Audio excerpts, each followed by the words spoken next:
everyone. I hope you all are very good in your answer. So today we are going to discuss about the glycolysis कि glycolysis होती क्या है। जैसे कि आप लोगों को पता होगा कि glycolysis जब हम कोई चीज़ खाते हैं तो जब उसको स्मॉल पार्टिकल्स के अंदर जब वो टूट जाती है तो it was defected out from the body, that is known as the process of digestion.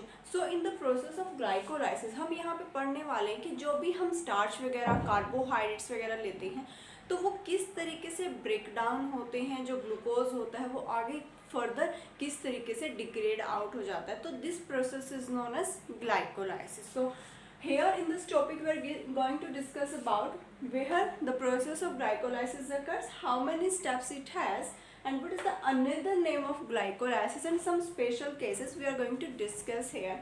So what is glycolysis? तो further lysis का मतलब होता है ब्रेक डाउन होना, that is break down.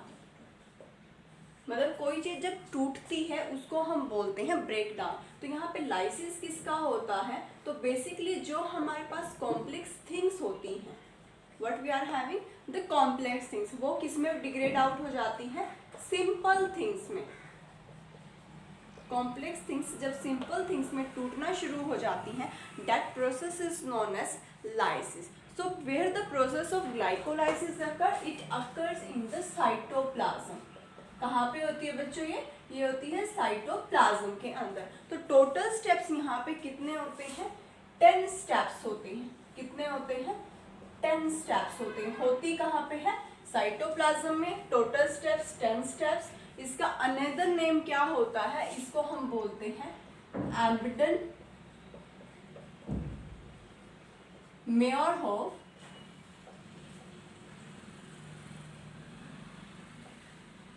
Pathway.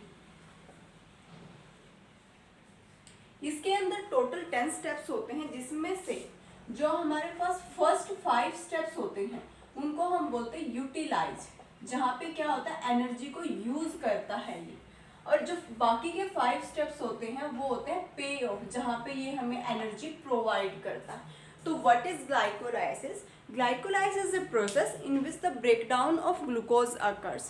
So here we are going to discuss about the process of glycolysis, that how it happens, कि how it do the process of glycolysis.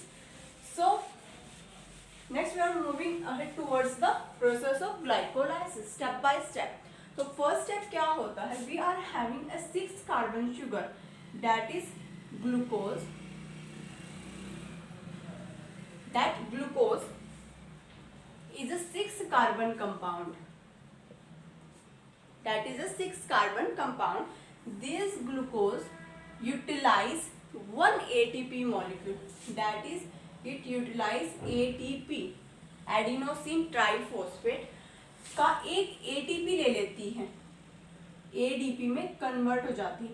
और enzyme कौन सा होता है यहाँ पे? Hexokinase enzyme होता है in the presence of magnesium ions. So ATP triphosphate, ATP का मतलब क्या होता है? जिसके पास 3 फॉस्फेट के मॉलिक्यूल होते हैं, एडिनोसिन ट्राइफॉस्फेट.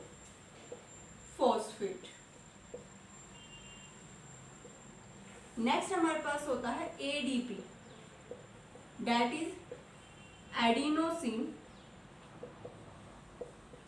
डाइफॉस्फेट. डाई का मतलब होता है 2 और इसका मतलब होता है 3. तो यहाँ पे जो 3 फॉस्फेट के मॉलिक्यूल थे उसमें से एक क्या हो जाता है? माइनस हो जाता है. तो बचे कितने? 2 बच गए हमारे पास. तो ये ग्लूकोज क्या करता है? एक इसका फॉस्फेट अपने ऊपर ऐड करवा लेता है, वो भी 6 कार्बन के ऊपर. तो ये बन जाता है ग्लूकोज 6 फॉस्फेट. किसमें कन्वर्ट हो गया है? ये हो गया हमारे पास ग्लूकोज 6 फॉस्फेट के अंदर. तो 3 ATP के मॉलिक्यूल थे हमारे पास, वो किसमें कन्वर्ट हो गए हैं? 2 में. और क्या एनर्जी का प्रोडक्ट मिला है हमारे पास? फर्स्ट स्टेप में क्या होगा? ATP को यूटिलाइज करा लिया. ये हमारा है फर्स्ट स्टेप. अब जब ये ग्लूकोज 6 फॉस्फेट था, ये हम देख रहे हैं ये कैसा स्टेप है? इरिवर्सिबल स्टेप है. कैसी रिएक्शन है ये? इरिवर्सिबल है। तो ग्लूकोज 6 फॉस्फेट जो होता है फर्दर ये कन्वर्ट हो जाता है फ्रुक्टोज 6 फॉस्फेट के अंदर। अभी तक क्या हो रहा था, ये जो फ्रुक्टोज होती है ये भी 6 कार्बन कंपाउंड होता है। कितनी होती है? 6 कार्बन कंपाउंड होता है। ये एक तरीके से इसका आइसोमेरेज होता है। तो यहाँ पे कौन सा एंजाइम काम करता है? फोस्फो एंजाइम का नाम क्या हो जाएगा यहाँ पे? Phospho ग्लूको isomerase, phospho ग्लूको isomerase, and this reaction is a reversible reaction and that is the second step of glucose. Firstly, the 6 carbon compound consists of a phosphate molecule at the 6th carbon compound and that it was converted into fructose 6 phosphate. Next step क्या होता है? जो fructose 6 phosphate होता है ये क्या करता है? एक एटीपी बुलाता है, एनर्जी को बुलाता है और उससे क्या करता है?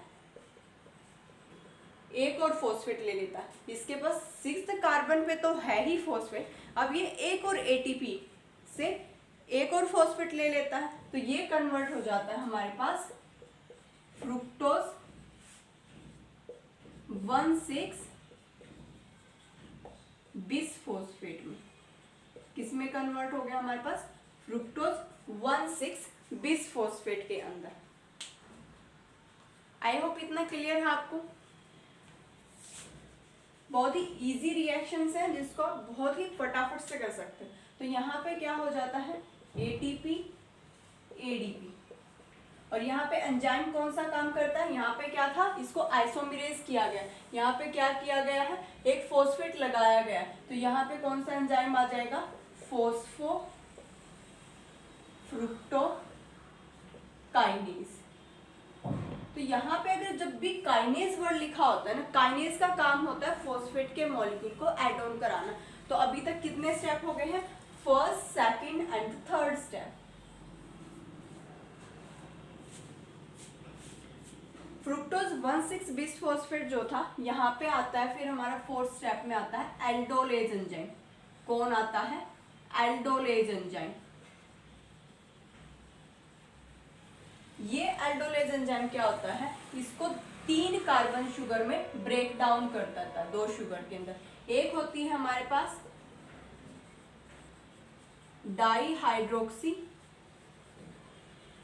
एसीटोन फॉस्फेट, जो एक तरीके की कीटोन शुगर होती है जिसके लिए हम यूज करते हैं DHAP शॉर्ट फॉर्म के अंदर। और सेकंड शुगर हो जाती है हमारे पास ग्लिसराल्डिहाइड 3 फॉस्फेट।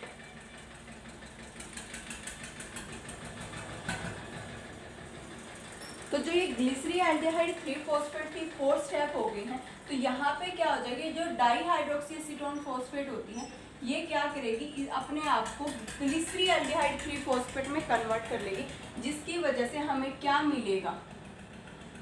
5th स्टेप की वजह से हमें क्या मिलेंगे? 2 ग्लिसराल्डिहाइड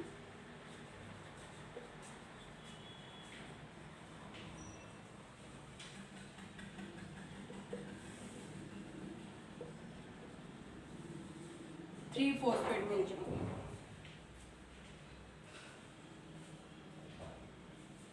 अब जैसे ये 2 ग्लिसराल्डिहाइड 3 फॉस्फेट थे, यहाँ पे मैं इसको थोड़ा शॉर्ट फॉर्म में लिख लूँ ग्लिसराल्डिहाइड 3 फॉस्फेट को, ताकि तुम्हारे लिए इजी हो जाए। ग्लिसराल्डिहाइड 3 फॉस्फेट। ओके, ये ग्लिसराल्डिहाइड 3 फॉस्फेट जो था ये कन्वर्ट हो गया 2 इंटू ग्लिसराल्डिहाइड इंटू 3 फॉस्फेट, क्योंकि ये जो शुगर थी ये हमारी किस में कन्वर्ट हो गई है? इसके अंदर कन्वर्ट हो गई है। कहाँ पे? 5th स्टेप में। ये हमारा हो गया है 5th स्टेप। तो जो ये हमारे पास ग्लिसराल्डिहाइड 3 फॉस्फेट था, आगे जाके ये क्या करता है? पे ऑफ पाथवे शुरू हो जाता है हमारे पास। 6th स्टेप आ जाएगा। 6th स्टेप में क्या करता है? ये ग्लिसराल्डिहाइड 3 फॉस्फेट के पास जो शुगर होती है ये अपने फॉस्फेट किसको दे देगा? इस NAD+ को दे देगा, और इसको हम बोलते हैं substrate level phosphorylation, NADH+ phosphate का मॉलिक्यूल दे देगा तो किस में हो जाएगा, NADP में ये कन्वर्ट हो जाता है और क्या बनाएगा 1,3 बिस फॉस्फो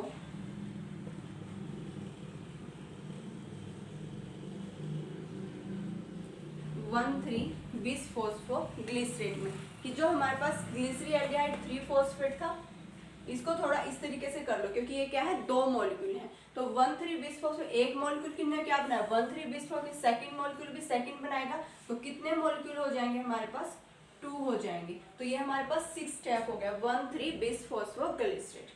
अब ये 1,3 बिस फॉस्फो ग्लिसरेट क्या करता है, अपनी एनर्जी जो हमारे पास ADP प्रेजेंट था ना इसके पास, इसको बोलेगा कि भी मैं तेरे को अपना एक ATP दे रहा हूं।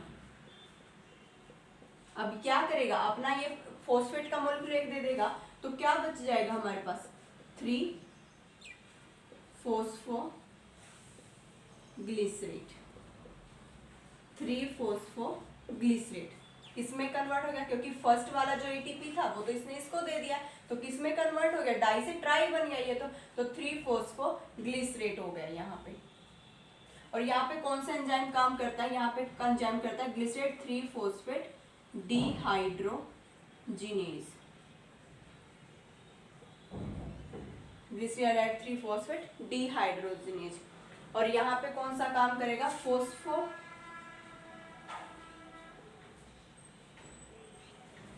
Glycerate kinase. आई होप इतना क्लियर है। 3 फॉस्फोग्लिसरेट से ये बनाएगा फिर हमारे पास आइसोमेरेज हो जाएगा। तो क्या करेगा ये, कौन सा एंजाइम काम करेगा यहाँ पे, फॉस्फोग्लिसरेट म्यूटेज। अब ये फॉस्फोग्लिसरेट म्यूटेज क्या करेगा, जो थर्ड पोजीशन पे फॉस्फेट का मॉलिक्यूल था ना उसको सेकंड पोजीशन पे चेंज कर देगा और क्या बनेगा हमारे पास 2 फॉस्फोग्लिसरेट। अब 2 फॉस्फोग्लिसरेट से क्या बनेगा हमारे पास 3 फॉस्फोग्लिसरेट, 2 फॉस्फोग्लिसरेट, 2 फॉस्फोग्लिसरेट से हमारे पास क्या बनेगा, फॉस्फोइनोल पायरुवेट, फॉस्फोइनोल पायरुवेट। अब ये किस तरीके से बनता है फॉस्फोइनोल पायरुवेट, यहाँ से क्या हो जाएगा 2 वाटर के मॉलिक्यूल बाहर निकल जाएंगे और एंजाइम कौन सा काम करेगा, इनोलेज एंजाइम काम करेगा। ये भी रिवर्सिबल स्टेप है, ये भी रिवर्सिबल है, ये भी रिवर्सिबल है और ये भी हमारे पास रिवर्सिबल स्टेप है। अब ये फॉस्फोइनोल पायरुवेट जो था ये कन्वर्ट हो जाएगा हमारे पास पायरुवेट के अंदर। Phosphoenol pyruvate was converted into pyruvate with the presence of enzyme pyruvate kinase। और यहाँ पे क्या होता है, जो 2 ADP थी हमारे पास वो कन्वर्ट हो जाएंगे 2 ATP के अंदर। इसके पास जो ये फॉस्फेट का मॉलिक्यूल था वो क्या हो जाएगा, बाहर रिलीज आउट हो जाएगा और क्या बनाएगा, पायरुवेट बनाएगा। ये थी हमारे पास फुल प्रोसेस ग्लाइकोलाइसिस की, भी ग्लाइकोलाइसिस किस तरीके से काम करती है। एक बार हम स्टेप बाय स्टेप इसको करने की कोशिश करते हैं ना सिंपलर वे।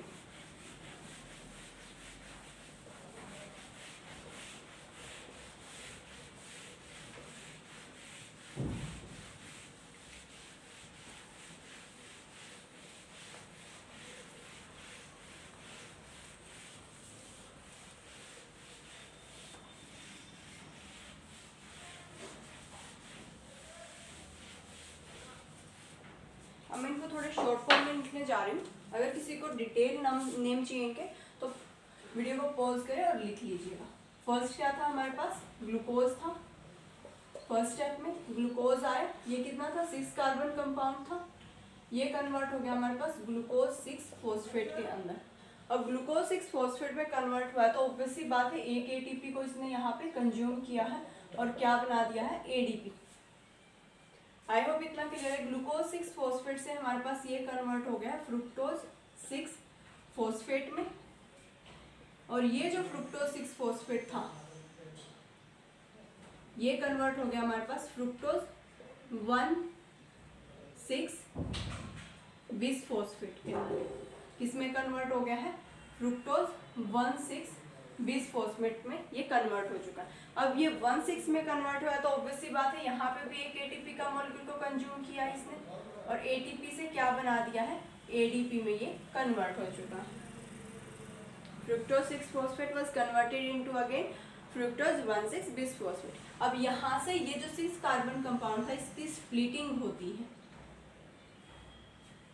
कौन एंजाइम कराता है, एल्डोलेज एंजाइम कराता है। किसके अंदर करवाता है, एक होती है हमारे पास dihydroxy acetone phosphate and another is the glyceraldehyde 3 phosphate. अब ये डाईहाइड्रोक्सी एसीटोन फॉस्फेट ये हमारा था 4th स्टेप। अब जैसे ये डाईहाइड्रोक्सी एसीटोन फॉस्फेट अपने आप को बोलेगा कि भाई मैं तो कीटोन शुगर हूँ, तो मैं इतना स्टेबल नहीं हूँ, तो मैं एक स्टेबल कंपाउंड में, मतलब क्या होता है कि हर इंसान को स्टेबिलिटी चाहिए, तो ये थोड़ा इनसिक्योर था, तो इसने अपनी इनसिक्योरिटी में इसने सिक्योरिटी मांगी और ये किसके पास पहुंचा, ग्लिसरीएल्डिहाइड 3 फॉस्फेट के पास पहुंचा। और यहाँ पे जैसे ये यहाँ पे पहुंचता है तो ये बन जाता हमारा 5th स्टेप, और क्या बन जाता हमारे पास 2 molecule of glyceraldehyde 3 phosphate net result. तो ये हमारा था यूटिलाइजेशन फेज, जहाँ पे हम क्या कर रहे हैं, एटीपी के मॉलिक्यूल को कंज्यूम कर रहे हैं। अभी हमारा चलेगा पे ऑफ पाथवे। पे ऑफ पाथवे में क्या होता है, जो हमारे पास 2 मॉलिक्यूल थे ग्लिसरीएल्डिहाइड 3 फॉस्फेट के, इस तरीके से कर लेना, ग्लिसरीएल्डिहाइड 3 फॉस्फेट जो था ये क्या करेगा, इस तरीके से ग्लिसरीएल्डिहाइड 3 फॉस्फेट क्या करेगा, खुद को कन्वर्ट करा लेगा 1,3 बिस फॉस्फोग्लिसरेट के अंदर। इसके पास क्या है, 2 फॉस्फेट के मॉलिक्यूल है, इसके पास क्या, ग्लिसरीएल्डिहाइड 3 फॉस्फेट, एक फॉस्फेट इसके पास, एक दूसरे के पास, तो 2 मॉलिक्यूल हो गए हमारे पास तो फॉस्फेट के। तो यहाँ पे ये क्या करता, अपना एक फॉस्फेट किसको देता है, Na++ को दे देता है, और इसको कन्वर्ट कर देता है NADP के अंदर। किसके अंदर कन्वर्ट कर दिया उसने, अपने आप को कन्वर्ट कर दिया है NADP के अंदर। अब 1,3 बिस फॉस्फोग्लिसरेट जो था ये अगेन 1,3 बिस phosphoglycerate was converted into 3 phosphoglycerate 3 phosphoglycerate. अब ये 3 फॉस्फोग्लिसरेट में कैसे कन्वर्ट हुआ, क्योंकि इसने अपना 1 फॉस्फेट मॉलिक्यूल था वो किसको दे दिया है, यहाँ पे एटीपी को दे दिया। किसको दे दिया है, एटीपी को दे दिया। अब ये एटीपी को कैसे गया है, यहाँ पे क्या था, एडीपी प्रेजेंट था, फॉस्फेट का मॉलिक्यूल आता है और ये कन्वर्ट हो जाता है एटीपी के अंदर। अब यहाँ पे अगर 2 मॉलिक्यूल कंज्यूम हो रहे हैं तो ऑब्वियस सी बात है यहाँ पे भी 2 बनेंगे, यहाँ पे भी 2 बनेगा और यहाँ पे भी 2 बनेंगे। अब ये 3 फॉस्फोग्लिसरेट जो था, 3 फॉस्फोग्लिसरेट जो होता है अगेन यहाँ पे फॉस्फोग्लिसरेट म्यूटेज काम करेगा और इसको कन्वर्ट कर देगा 2 फॉस्फोग्लिसरेट में। इसका मतलब क्या था, अगर सपोज हमारे पास 3 कार्बन है, पहले क्या था 3rd पोजीशन पे फॉस्फेट लगा हुआ था, ये क्या है 1st, 2nd and 3rd carbon. अब इस सेकंड का मतलब क्या हो गया, ये कन्वर्ट हो चुका है हमारे पास कार्बन कार्बन कार्बन, तो इसने अपना फॉस्फेट इस सेकंड कार्बन पे लगा लिया है। तो क्या हो गया है, सेम कार्बन कंपाउंड है, सेम फॉस्फेट है, पर सिर्फ क्या हो गया, म्यूटेशन होके इसने सेकंड पोजीशन पे खुद को शिफ्ट कर लिया। तो दैट्स वाई इसका नाम क्या बन गया है, 2 फॉस्फोग्लिसरेट। 2 फॉस्फोग्लिसरेट के बाद यहाँ पे आता है फॉस्फोइनोल पायरुवेट। फॉस्फोइनोल पायरुवेट के लिए यहाँ पे 2 वाटर के मॉलिक्यूल रिलीज होंगे, क्योंकि ऑब्वियस सी बात है 2 मल्टीप्लाई चल रहा है अभी तक। और कौन सा एंजाइम काम करेगा, इनोलेज एंजाइम। और 2 phosphoglycerate was converted into phosphoenol pyruvate. अब ये फॉस्फोइनोल पायरुवेट जो था ये रिवर्सिबल स्टेप है और ये कन्वर्ट हो जाएगा पायरुवेट के अंदर। अब पायरुवेट के अंदर जब कन्वर्ट होता है तो ऑब्वियसली बात है ये फॉस्फेट का मॉलिक्यूल कंज्यूम हुआ होगा, तो यहाँ पे क्या हो जाएगा, जो एडीपी था वो एटीपी में बनाएगा। अब इसकी मल्टीप्लाई में 2 था, यहाँ पे भी 2 मॉलिक्यूल बनेगा, तो किस तरीके से क्या हो जाएगा, यहाँ पे भी 2 मॉलिक्यूल। और पायरुवेट कितने कार्बन कंपाउंड होती है, 3 कार्बन कंपाउंड होती है। आई होप इतना आप लोगों को क्लियर है कि भाई ग्लाइकोलाइसिस होती क्या है, कितने स्टेप हैं, टोटल स्टेप कितने हो गए हमारे पास, 10 स्टेप हो गए। एक बार काउंट कर लेते हैं, ये 5th स्टेप था, 6th, 7th, 8th, 9th and the 10th step. Total कितने स्टेप हो गए, 10 स्टेप्स हो चुके हैं। ग्लाइकोलाइसिस होती कहाँ पे है, साइटोप्लाज्म के अंदर होती है। अभी हम यहाँ देखने वाले इसके क्या स्पेशल केसेस हो सकते हैं कि भाई इसके कौन इनिबिटर है, कौन एक्टिवेटर है। तो फर्स्ट केस क्या है हमारे पास, जो हमारा फर्स्ट एंजाइम था उसका नाम क्या था हमारे पास यहाँ पे, हेक्सोकाइनेज था। क्या नाम था, हेक्सोकाइनेज था। अब ये क्या स्टेप है, इरिवर्सिबल स्टेप है। तो इस हेक्सोकाइनेज का जो इनिबिटर होता है वो खुद क्या होता है, इसका प्रोडक्ट होता है।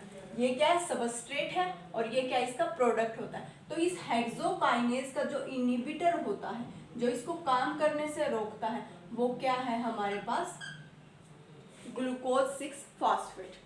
तो यहाँ पे इफ क्वेश्चन आएगा हेक्सोकाइनेज का इनिबिटर क्या है हमारे पास, ग्लूकोज 6 फॉस्फेट होता है। क्वेश्चन में पूछ रहा था कि who is the inhibitor of glucose 6 phosphate, किसका इनिबिटर है, हेक्सोकाइनेज का। तो ये स्टेप हो गया हमारे पास सेकंड केस के अंदर। सेकंड रिएक्शन में क्या होता है हमारे पास, if we have high concentration of citrate in cell, अगर सेल के अंदर सिट्रेट की हाई कंसंट्रेशन होगी तो ग्लाइकोलाइसिस क्या करेगी, तो ग्लाइकोलाइसिस क्या हो जाएगी, इनिबिट हो जाती है। तो ग्लाइकोलाइसिस इनिबिट। आई होप इतना क्लियर है आपको। थर्ड सेकंड केस क्या हो सकता है हमारे पास, case 2, if we have high concentration of ATP,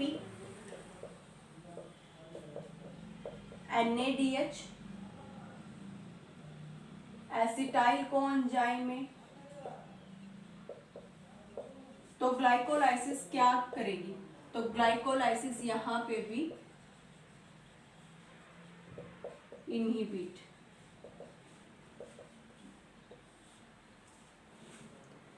second case हो चुका है। थर्ड केस क्या है हमारे पास,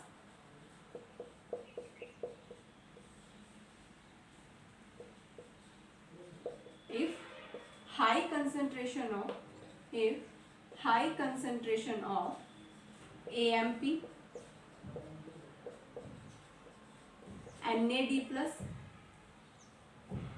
तो क्या होएगी, ग्लाइकोलाइसिस क्या करेगी,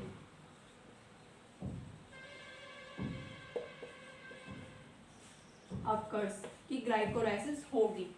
ये थे हम लोगों ने 3 केस डिस्कस किए हैं अभी तक। अगर एंजाइम्स की बात करें, हमारे पास जैसे एक सबस्ट्रेट लेवल फोस्फोराइलेशन एंजाइम होता है, यहाँ पे कौन सा एंजाइम काम करता है, ग्लिसरॉल्डिहाइड 3-फॉस्फेट डिहाइड्रोजिनेज। यहाँ पे कौन सा एंजाइम होता है, ग्लिसरॉल्डिहाइड 3-फॉस्फेट डिहाइड्रोजिनेज। इसके इनिबिटर का नाम क्या है, आयोडो एसीटेट। क्या नाम है, आयोडो एसीटेट। जो आयोडो एसीटेट क्या करता है, ग्लिसरॉल्डिहाइड 3-फॉस्फेट डिहाइड्रोजिनेज एंजाइम को इनिबिट कर देता है। ये हम लोगों ने कुछ देखे भी ग्लाइकोलाइसिस के अंदर कौन उसका इनिबिटर है, कौन उसका एक्टिवेटर है। अभी नेक्स्ट हम देखने वाले हैं कि ग्लाइकोलाइसिस के अंदर टोटल एटीपी कितने बनते हैं। एक कॉन्सेप्ट आपको यहाँ पे ये समझने की जरूरत है कि भी जो हमारे पास बेसिकली जो एक NADH जब होता है या NADP+ या फिर NADH जो बनता है हमारे पास, इस NADP के पास टोटल ATP कितने होते हैं, 1.5 होते हैं। ओके, तो यहाँ पे टोटल कितने हैं, कितने ATP कंज्यूम किए इसने, 2 ATP। कंजप्शन हम यहाँ पे लिखेंगे और पे ऑफ का मतलब प्रोड्यूस कितने किए इसने। तो यहाँ पे इसने 1 ATP यहाँ पे लिया, एक एटीपी यहाँ पे लिया तो 2 एटीपी हो गए टोटल। अभी तक हम लोगों ने देखा यहाँ पे इसने क्या बनाया, 2 NADP बनाए या फिर 2 NADH बनाए। तो इस तरीके से आपकी मर्जी, आप जैसे मर्जी लिखना चाहें, 2 NADP बनाए या फिर 2 NADH बनाए, तो जो भी लिखना है, कई जगह पे NADH भी लिखा होता है और NADP भी लिखा होता है, तो चॉइसेस आपकी होगी। तो 2 NADH हम अंज्यूम कर लेते हैं। तो यहाँ पे क्या हो गया, 1,3 बिसफॉस्फोग्लिसरेट था, यहाँ पे ADP से क्या बनाया, 2 ATP। अभी तक कहीं पे कुछ नहीं हुआ, फिर इसने यहाँ पे 2 ATP फिर प्रोड्यूस किए यहाँ पे, तो टोटल कितने हो गए, 2 ATP। अगर हम देखें तो इससे ये कैंसिल आउट, इससे ये कैंसिल आउट, तो टोटल कितने बने हमारे पास, 2 NADH और 2 ATP। अब 2 NADH का मतलब कितना हो गया, 2 मल्टीप्लाई बाय 1.5, तो कितने हो गए यहाँ पे 2.5, कितना आ जाएगा, NADH के लिए कितना होता है, 2.5 होता है।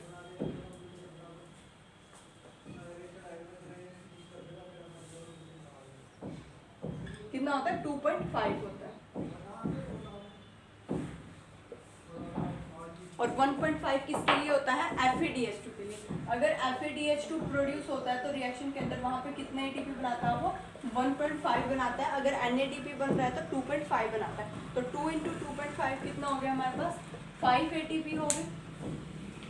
तो टोटल ATP कितने बनाए इसने, 7 ATP। तो एक ग्लाइकोलाइसिस कि जब भी हम कोई भी कार्बोहाइड्रेट का रिसोर्स लेते हैं या फिर कुछ भी ग्लूकोज वगैरह खाते हैं बॉडी के अंदर, तो वो वन टाइम कितना साइटोप्लाज्म के अंदर कितने ATP प्रोड्यूस करता है, 7 ATP बनाता है। तो प्लीज़ यहाँ पे थोड़ा करेक्ट करा लेना अपना कि भाई 1 NADP कितना है, 2.5 बनाता है। आई होप इतना क्लियर है आपको कि भी कहाँ पे कौन सी रिएक्शन होती है, कितने ATP प्रोडक्शन होते हैं।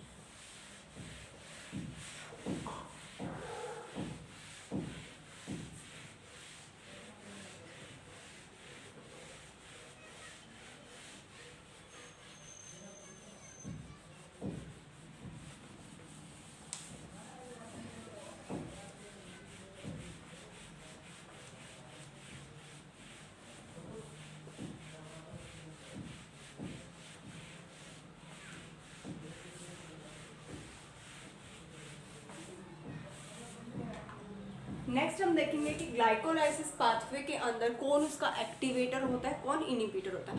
तो अगर मैं आपको ब्रीफली बताऊं व्हाट इज एक्टिवेटर, तो एक्टिवेटर का काम क्या होता है, किसी चीज़ को एक्टिवेट करना, किसी चीज़ को इन्हांस कराना, उसकी प्रोग्रेस को आगे बढ़ाना। और जो इनिबिटर क्या करता है, उसको वहीं पे रोक देता कि भाई आगे नहीं काम करना। तो हम यहाँ पे एक टेबल के थ्रू थोड़ा सा पढ़ने वाले हैं so that it will be beneficial to you. First क्या होता है हमारे पास, हम यहाँ पे एक टेबल बनाने वाले हैं। वन टाइम हम लिखेंगे एक्टिवेटर,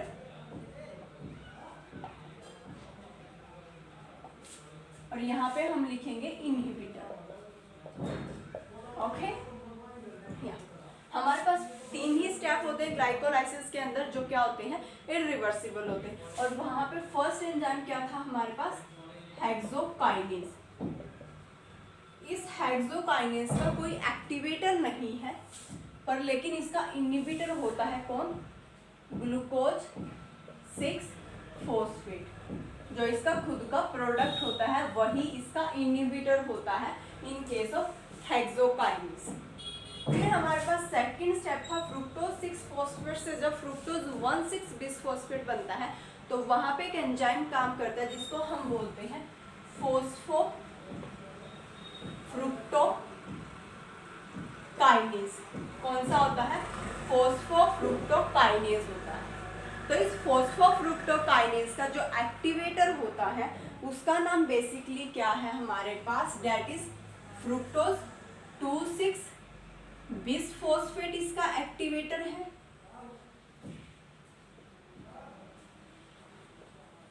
फ्रुक्टोज 2,6 बिसफॉस्फेट इसका एक्टिवेटर है और इसका एक्टिवेटर होता है हमारे पास AMP।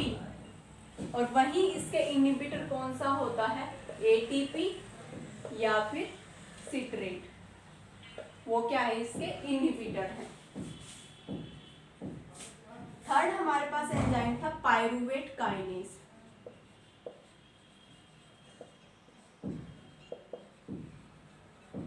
पायरूवेट काइनेज, इस पायरूवेट काइनेज का एक्टिवेटर होता है हमारे पास फ्रुक्टोज 1,6 बिसफॉस्फेट एंड AMP।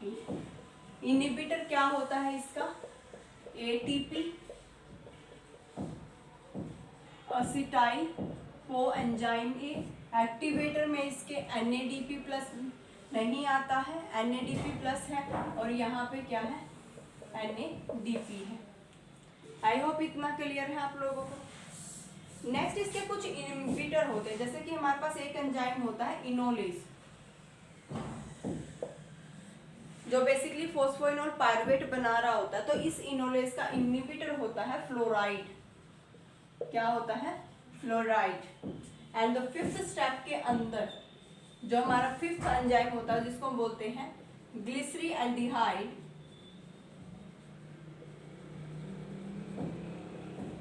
3-फॉस्फेट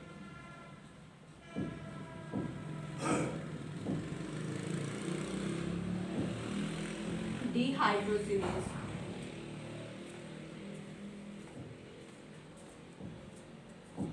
कौन सा एंजाइम है हमारे पास, ग्लिसरीएल्डिहाइड 3-फॉस्फेट डिहाइड्रोजिनेज। इसका इनहिबिटर क्या है हमारे पास, आयोडो एसीटेट। तो बेसिकली हम लोगों ने देखा कि what is the process of glycolysis.